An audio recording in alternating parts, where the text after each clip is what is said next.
নির্বাচন, নারায়ে তাকবীর, পিয়ার ছাড়া নির্বাচন হতে দেওয়া হবে না,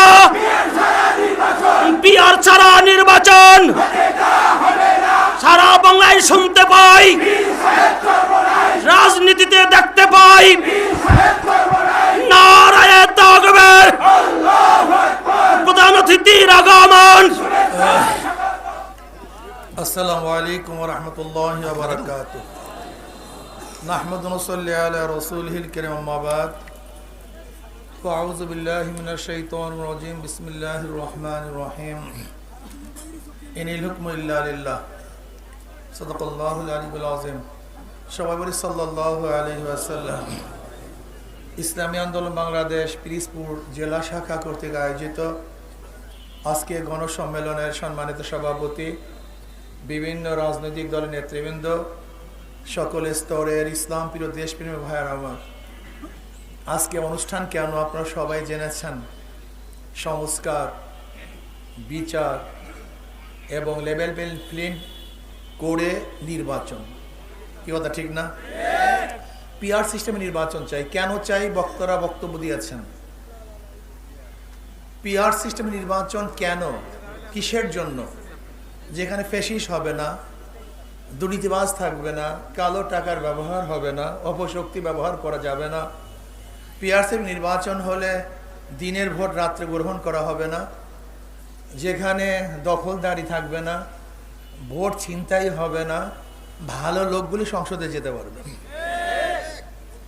পিআরের বিপক্ষেও বক্তব্য নাই তা না, আবার পিআরের পক্ষেও বক্তব্য নাই ব্যাপারটা সেরকম না।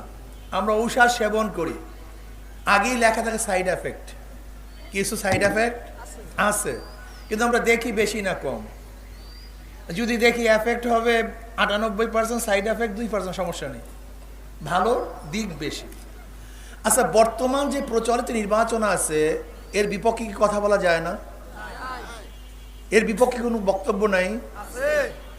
আমি তো মনে করি বর্তমান যে প্রচলিত নির্বাচন চলছে তার বিপক্ষে যদি আমি বক্তৃতা দেই 90% বক্তৃতা করতে পারবো, আর 10% পক্ষে। আর আমরা যে পিআরসি নির্বাচন চাই তার বিপক্ষে হয়তো আপনার 1% বা 2%, আর পক্ষে বলতে হবে 98%। বিপক্ষে দুই একটা বক্তব্য নাই আমি তা বলছি না, কিন্তু হতেই পারে দুই একটা বক্তব্য, কিন্তু আমরা দেখবো এর ভালোর দিকটা বেশি না খারাপের দিকটা বেশি। বর্তমান প্রচলিত নির্বাচন 71 থেকে আজ পর্যন্ত চলে আসছে, আমরা কি দেখছি বাংলাদেশের অবস্থা সবাই জানি।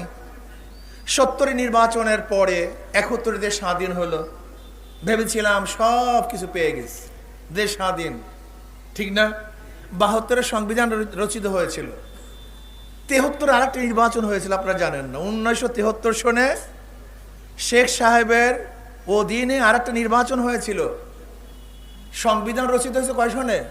72। নির্বাচন হয়েছে 73। সেখানে আওয়ামী লীগ ভোট পেয়েছিল, সিট পেয়েছিল কত জানেন? 293টা। কিভাবে পেয়েছিল তা জানেন? দখলদারির মাধ্যমে, ছিনতাইয়ের মাধ্যমে। এই মোস্তাক সাহেব, ওনার বাড়ি হলো দাউদকান্দি। দাউদকান্দির থেকে ভোটের বাক্স হেলিকপ্টারে ঢাকায় এনে সিল গুতাইয়া তারপর তাকে নির্বাচিত করেছিল। তার মানে প্রচলিত নির্বাচন ঠিক ছিল না। আপনারা জানেন কি জিয়াউর রহমান সাহেব ক্ষমতায় বসছিলেন কোন সনে? আমরা অনেকেই জানি না, 99% মানুষ জানি না। উনি ক্ষমতায় বসছিলেন 75 সনে। কোন সনে? 75 সনে ক্ষমতায় বসার পর উনি নির্বাচন দিয়েছিলেন। জানেন সেই নির্বাচনের ডেটটা কোন সনে ছিল? 1989 সনে, 79 সনে নির্বাচন দিয়েছিলেন। ক্ষমতায় বসছেন 75-এ, নির্বাচন দিয়েছিলেন 79 সনে। কয় বছর পর? প্রায় 4-5.5 বছর পরে। আমি প্রশ্ন করতে চাই, যারা নির্বাচন করেন, সংবিধানে নির্বাচনের কথা বলেন, তা জিয়াউর রহমান সাহেব বসছেন ক্ষমতায় 75, নির্বাচন দিয়েছেন 79 সনে, তা মাঝখানে সংবিধান কোথায় ছিল? কথা বলেন। সংবিধান কি জবাই দিয়া ফেলাইছিলেন নাকি ভর্তা বানায় খায়া ফেলাইছিলেন? এই খায়া ফেলাইছেন আপনারা। এই প্রশ্ন কেউ তুলেন না। সেই নির্বাচনের পরে আবার 81 আর একটা নির্বাচন হয়েছিল। যখন জিয়াউর রহমান সাহেব মারা গেছেন, মারা যাওয়ার পরে 81 সনে একটা নির্বাচন হয়েছিল। ক্ষমতা গেছিলেন কে? সত্তার সাহেব। কিন্তু থাকতে পারেন নাই। এরশাদ সাহেব গেটি ধাক্কা দিয়ে বের করে দিয়েছেন, থাকতে পারেন নাই। 81 নির্বাচনের পরে আবারও নির্বাচন হয়েছিল 86 সনের। ওই যে শোনেন নাই 86 সনের বেঈমান, ওই তৎকালীন সময়ে এরশাদ সাহেবের সাথে কোয়ালিশন করে শেখ হাসিনা প্রথম নির্বাচন অংশগ্রহণ করে। আরো অনেক দল অংশগ্রহণ করছিল, সেদিকে যাব না আমি। এরপর আবার নির্বাচন হয়েছিল 1991 সনে। 1991 নির্বাচন হয়। এরপর আবার নির্বাচন হয়েছে 1991 সনে। সেখানে খালেদা জিয়া ক্ষমতায় বসলেন। ভেবেছিলাম এবার দেশ সুন্দর চলবে, কথা ঠিক না? কিন্তু 96-তে কি দেখলাম? 96 পর্যন্ত দুর্নীতিতে খালেদা জিয়া 3 বার বিশ্ব চ্যাম্পিয়ন হয়েছে। 1 বার 2 বার না, কয়বার? মাশাআল্লাহ, ঠিকই আছে, মাশাআল্লাহ। মাত্র 5 বছরের দুর্নীতিতে বিশ্ব চ্যাম্পিয়ন হয়েছে 3 বার। এরপর হয়েছে আরো 1 বার, শেখ হাসিনার জমানে আরো 1 বার। মোট এই 2 দলের ক্ষমতায় বিশ্ব চ্যাম্পিয়ন দেশ হয়েছে দুর্নীতিতে 5 বার। আপনারা জানেন 1996 সনে 8 নির্বাচন হয়েছিল 15 ফেব্রুয়ারি। কতই ফেব্রুয়ারি? ওই 15 ফেব্রুয়ারি নির্বাচনটা হয়েছিল 1973 সনে নির্বাচনের আদলে। যে 1973 সনে নির্বাচনে কাউকে নমিনেশন পেপার সাবমিট করতে দেওয়া হয়নি, ভোট কেন্দ্রে জিতে দেওয়া হয়নি, একক নির্বাচন হয়েছে। ঠিক খালেদা জিয়ার আমলেও একটা নির্বাচন হয়েছিল, উনি প্রাইম মিনিস্টার ছিল মাত্র 16 দিন। কথা কয় না, প্রাইম মিনিস্টার ছিল কতদিন? 16 দিন। 15 ফেব্রুয়ারি নির্বাচন 1996 সন। ওই নির্বাচনে কেউ অংশগ্রহণ করে নাই, কিন্তু এই বিএনপি একক নির্বাচন করেছে। একক নির্বাচন করে ক্ষমতায় বসছিল, কিন্তু টিকতে পারেনি। আবারও 2001-এ নির্বাচন হয়েছিল। ভেবেছিলাম এইবার সবাই আবারও সেই হারুয়া পার্টিকে ক্ষমতায় আনবো, আবারও সেই যে 3 বার চ্যাম্পিয়নশিপ দুর্নীতিতে তাকে ক্ষমতা বসালাম। 5 বছর যেতে না যেতে আবার আন্দোলন সংগ্রাম। মাঝখান থেকে আবারও মঈনুদ্দিন ফখরুদ্দিনের 2008-এর একটা নির্বাচন হয়েছে, যে নির্বাচন পাতানো নির্বাচন। মঈনুদ্দিন ফখরুদ্দিন সাহেব শেখ হাসিনার সাথে কন্ট্যাক্ট করে তাকে ক্ষমতা বসায় নির্বাচন দিয়েছিল। এরপরে আবার নির্বাচন হয়েছিল 2014, এরপরে নির্বাচন হয়েছে 2018, এরপর নির্বাচন হয়েছে 2024। বারবার নির্বাচন হয়েছে, কিন্তু বাংলাদেশের অবস্থাটা কি বলেন তো? এই প্রচলিত নির্বাচনে যদি শান্তি পেতাম, তাই 2024 আন্দোলন করলাম কেন? আমি কথাটা বুঝতে। তার মানে প্রচলিত নির্বাচনই একমাত্র সমস্ত সমস্যার সমাধান না। এটা জাতীয় কোনো ঐক্যমত্য নির্বাচন হয় না। পিআরসির নির্বাচন সবচেয়ে দামি নির্বাচন। যাই হোক, এইদিকে আমি যাব না, সময় একেবারে সংক্ষিপ্ত। বিএনপি জিয়াউর রহমান সাহেবের আদর্শ বিক্রি করে 81-তে সত্তার সাহেব নির্বাচিত হয়েছিলেন, থাকতে পারেননি। আদর্শ বিক্রি করে 91-তে নির্বাচিত হয়েছিলেন, টিকতে পারেননি। আদর্শ বিক্রি করে 2001-এও নির্বাচিত হয়েছিলেন, কিন্তু থাকতে পারেন নাই। আমার প্রশ্ন হলো, জিয়াউর রহমান সাহেবের আদর্শ বিক্রি করে বারবার তো ক্ষমতা আপনারা গিয়েছিলেন, জান না তা না, কিন্তু আপনারা কি করেছেন? কি প্রশ্ন আছে কি নেই? আজও সেই জিয়াউর রহমান আদর্শ নিয়ে আসছেন, আবার সেই একই ঔষধ নিয়ে আসছেন, একই বড়ি খাওয়াবেন। শ্রীপুরের বড়ি আবারও নিয়ে আসছেন, খেয়েছে তো শ্রীপুরের বড়ি বারবার। এই আদর্শ তো বারবার শুনছি, কিন্তু আমরা কি দেখলাম? ক্ষমতা যাওয়ার আগেই বাংলাদেশের যে অবস্থা করছেন আপনারা, 12টা বাজায় দিয়েছেন। তজুমুদ্দিনে চাঁদা না দেওয়ার কারণে স্বামীকে বেঁধে রেখে বিএনপির লোকজন স্ত্রীকে ধর্ষণ করছে। মিথ্যা বলতেছি, কথা ঠিক না? হ্যাঁ, মিথ্যাই তো বলছি। কেন ওনারা স্লোগান কি দেয়? মিথ্যা কয়, নেশা খায়, পীর সাহেব চরণ। কি কথা ঠিক না? আমি প্রশ্ন করতেছি, একটা মিথ্যা বলছি স্টেজে বসে, স্টেজে দাঁড়িয়ে, প্রমাণ দাও। যেখানে চরমতে আসার কারণে হাজারো নেশাগ্রস্ত মানুষ নেশা ছেড়ে দেয়, আর তাদেরকে নেশাগ্রস্ত মনে করতেছে। এটা আশ্চর্য আর কিছু নাই। মানুষ যে যেরকম, আল মারউ ইয়াকিসু আলা নাফসি, প্রত্যেকটা মানুষ নিজেকে অন্যের মতোই ধারণা করে, নিজেকে নিজের মতোই অন্যকে ধারণা করে। চোর আর একজনকে চোর মনে করে, ডাকাত আর একজনকে ডাকাত মনে করে, নেশাগ্রস্ত মানুষ আর একজনকে নেশাগ্রস্তই মনে করে, মিথ্যুক আর একজনকে মিথ্যুকই মনে করে, কথা ঠিক না? বগুড়াতে জিয়াউর রহমান সাহেবের জন্মস্থান, গাবতলী ওনার জন্মস্থান। ওনার জন্মস্থান বগুড়ার গাবতলীতে। সেই বগুড়ায় এক মেয়েকে প্রস্তাব দিয়েছে বিএনপির এক লোক, মেয়ে বিবাহ করবে, বাবা রাজি হয়নি। এই রাজি না হওয়ার কারণে মেয়ের সামনে বাবাকে হত্যা করছে। বিএনপির অফিস দিছে ভাড়া, 1 বছর পর ভাড়া চাইতে গেছে, ভাই টাকা দেন, ভাড়া চাইতে আসলি কেন, এর জন্য তাকে হত্যা করছে। এই সাংবাদিকরা বস্তুনিষ্ঠ সংবাদ পরিবেশন করছে, এর জন্য গাজীপুরে ইট দিয়ে মাথাকে থেতলিয়ে দিয়েছে। আপনারা দেখেছেন বিএনপির চাঁদাবাজি নিয়ে একজন ব্যক্তিকে ওপেনে সবার সামনে পাথর দিয়ে হত্যা করেছে। মিথ্যা বলতেছে, কথা ঠিক না, সবই তো মিথ্যা বলতেছে। এক যুবক চাঁদা না দেওয়ার কারণে মার সামনে থেকে যুবককে তুলে এনে হত্যা করছে। আপনারা দেখেছেন সে আয়নাঘর তৈরি করেছে, সাংবাদিকরা দেখেছেন এবং লিখেছেন, এবং পত্রিকায় এসছে, টেলিভিশনে এসছে। ছাত্র দলের লোক টর্চার সেল করছে, যদি কেউ চাঁদা না দেয় টর্চার সেলে টর্চার করা হয়। হাজারো জায়গায় চাঁদা না দেওয়ার কারণে কয়েকদিন আগে দেখছেন, 3-4 দিন আগে ফরিদপুরে টেম্পুগুলিকে ভেঙে চুরমার করে ফেলেছে, চাঁদা না দেওয়ার কারণে। সব জায়গায় দখলদারি করতেছে। এর জন্য কি আন্দোলন করেছিলাম? বলতে পারছেন আপনার এত ব্যথা কেন? আমারই ব্যথা। বলে কেন? তারেক সাহেব যুদ্ধের সামনে ছিল না, ট্যাঙ্কের সামনে ছিল না। মির্জা ফখরুল সাহেব ট্যাঙ্কের সামনে ছিল না। বিএনপির কোন লিডাররা ওই আন্দোলনের সময় ট্যাঙ্কের সামনে ছিল না, বুলেটের সামনে ছিল না।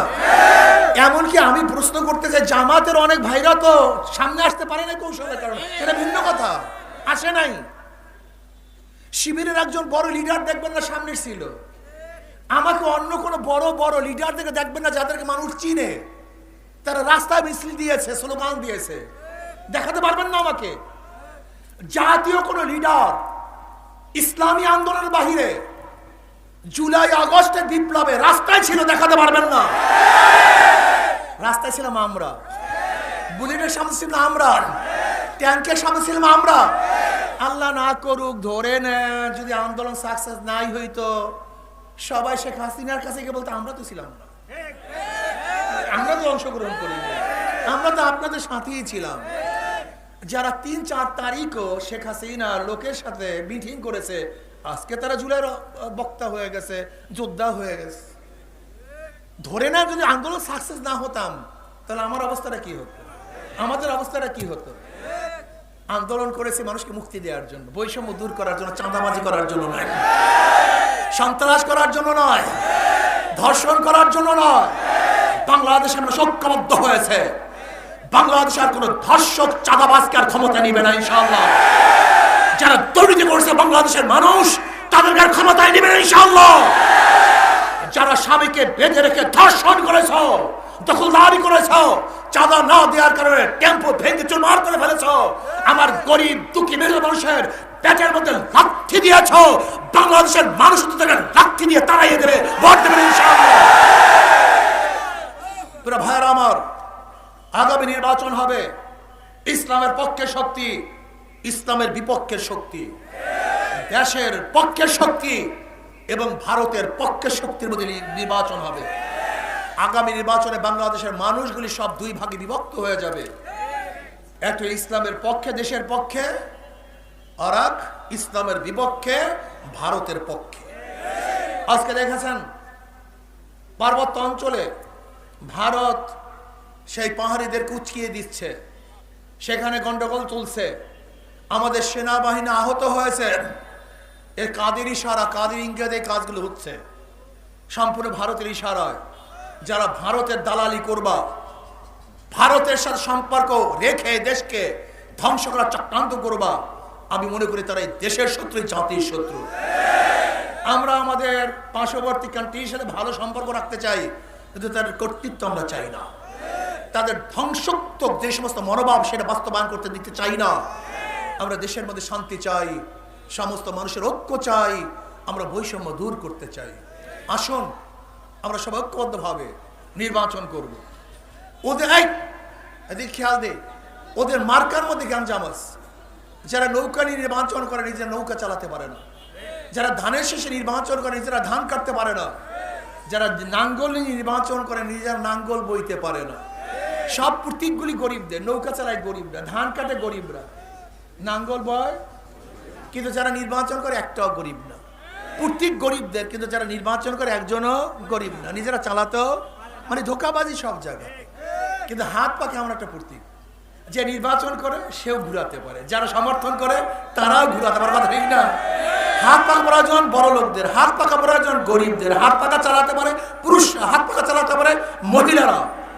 হাত পাকা মুসলমানের প্রয়োজন, হিন্দুদের প্রয়োজন, খ্রিস্টানদের প্রয়োজন। কারেন্ট ফেল করে, হাত পাকা ফেল করে না। কাউর মার্কা ঘুমের সময় বুকের উপরে থাকে না।